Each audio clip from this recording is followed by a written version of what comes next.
पर है, कुफ्र पर इत्तेफाक है, शिर्क पर इत्तेफाक है, इर्तिदाद पर इत्तेफाक है।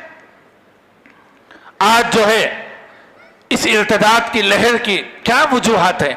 पहली वजह यह है कि हमारे माँ बाप ने, हमारे बड़ों ने, यहां तक कि आगे बड़ी माफी के साथ हमारे मसाजिद के जिम्मेदार उलमा आइम्मा भी अकाइद पर मेहनत नहीं कर रहे।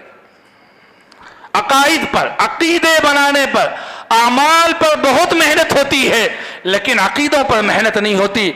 और आमाल की कबूलियत की बुनियाद अकीदों की सेहत है। अकीदों में रत्ती बराबर बिगाड़ आ जाएगा, अब कितने इबादत में आप इंतहा को पहुंच जाएं, कोई इबादत कबूल नहीं होगी, इबादत की कोई हैसियत नहीं होगी। अकाइद का मामला इतना खतरनाक है।